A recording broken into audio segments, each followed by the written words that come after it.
Well, hello again. Welcome to our interview where I'm Pamela Church with Weston Main Homes.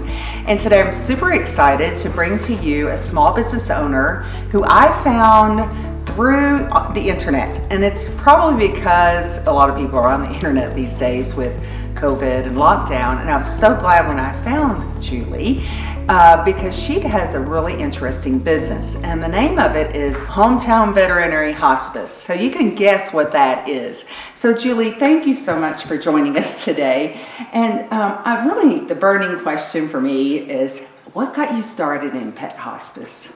So, our pets are our family, whether it's your kitty cat, dog, pig, hamster, they're our family. And the reality of it is we all want what's best for our kiddos, and saying goodbye shouldn't be any different than saying goodbye to any other family member. And if we had our choice, we would say we would want to say goodbye in our home, surrounded by our family that loves us, and maybe even in our favorite bed or watching the sun go down. And so it's like my pets are my kids, and so I just feel like that it's the right thing to do. And so that's really why I went from clinical medicine to hospice and end of life. So you went from being a veterinary care and really specializing in something that you feel is super important and maybe not addressed as much, or how did you make that transition? So if you work in a clinic, you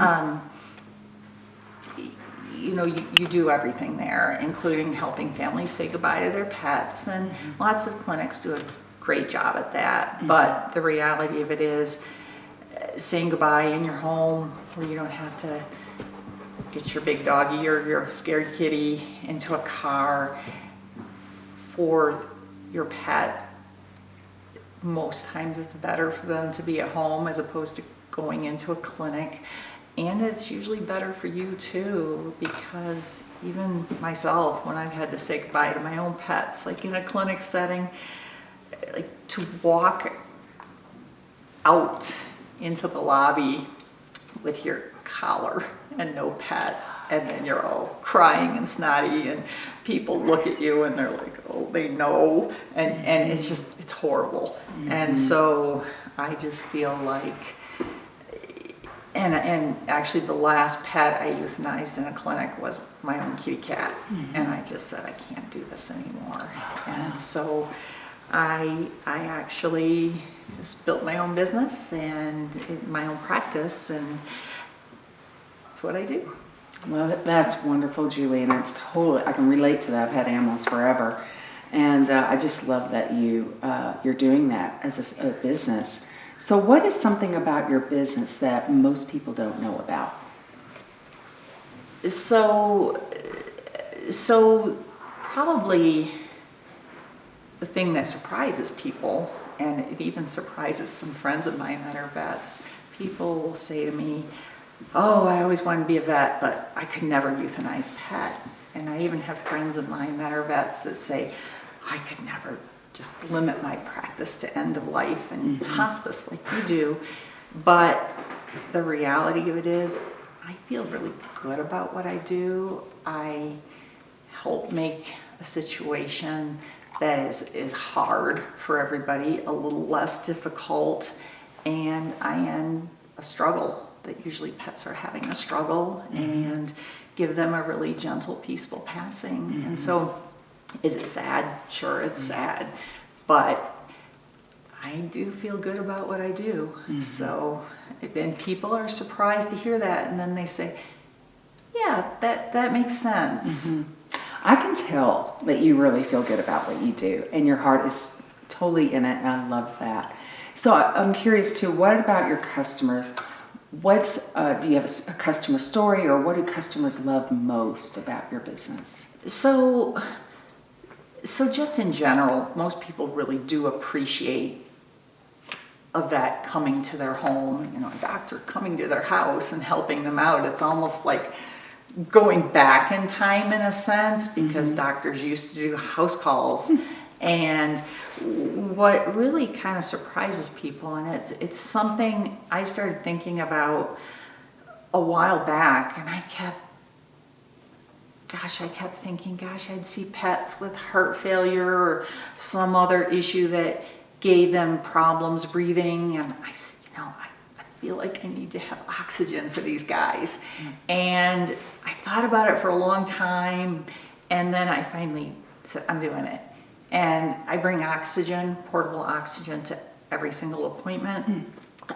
This is my oxygen here. It's all in here. Some of that. Yeah, it's actually, that was a wine container. Okay, but to me, it looks like a breath of fresh air, which is actually what it is. And at first, when I started doing it, I thought maybe 20-25% of my families, my pets would benefit, but it's about 80% of the time I use it. And I bring it, I don't charge extra for it. If a pet needs it, we use it. And sometimes it's a pet that we know from the beginning they have trouble breathing. Sometimes their body just needs a little push to become all the way sedated, and the oxygen actually helps them. So that's something that I do that I don't believe anybody in the Front Range does on a regular basis. Interesting.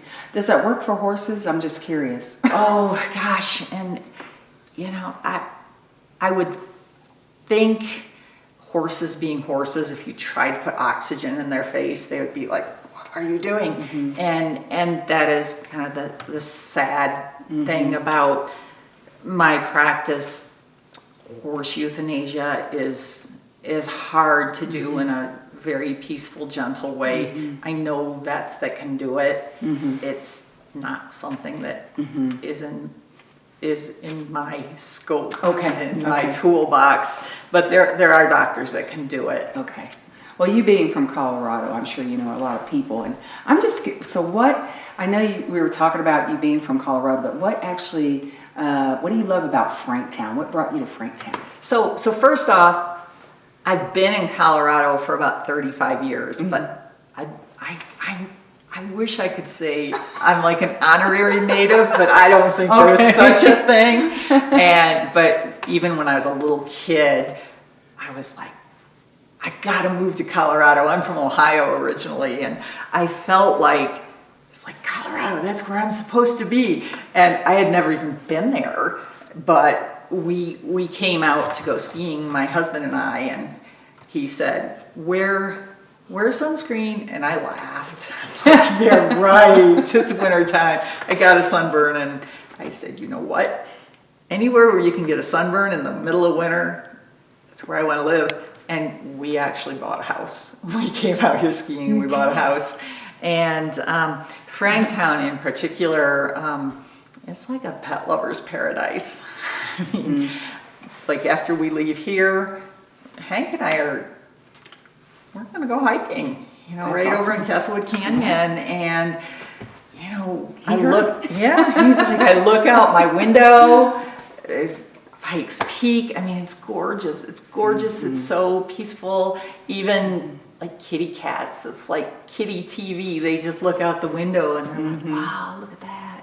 And so, I mean, if you have pets, if you have animals, this is the place to be. Yes, absolutely. Not just Colorado, but Franktown. Yes, absolutely. So before we wrap up, Hank, right? Yes, this is Hank. This is your guy, and he is just as sweet as can be. I don't know he's a good boy. If you all can see him, but he is a good boy. He very good for the interview. Yeah. But Julie, thank you so much. I'm so glad that I found out about you, and I know that you have a thriving business, but I just feel like there's some of you in the audience who need to know about Julie, because what she does is very special for us, we animal lovers, and I just wanted you to have her information. So lastly, Julie, can you tell the audience where and how to get a hold of you? So actually the best way to get a hold of me is actually just give me a call, and my phone number is 303-638-9148.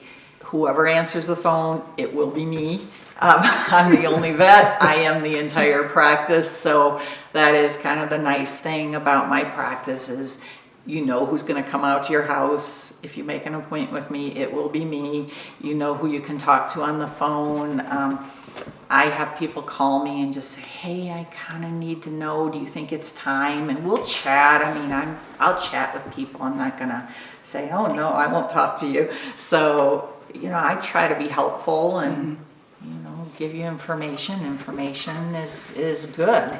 So 303-638-9148 is the best way to reach me. I am old school. I should get a web page up to now. I haven't needed one, but I will do that soon, one of these days, maybe. Well, thank you all so much for joining us. Thank you, Julie, for your time tonight and sharing your amazing business with us. And if you are a small business owner, please feel free to click on the invite button on this website, and I'll actually reach out to you. You can reach out to me. I'd love to interview with you as well. Again, I'm Pamela Church with Weston Main Homes. We will see you in the next interview.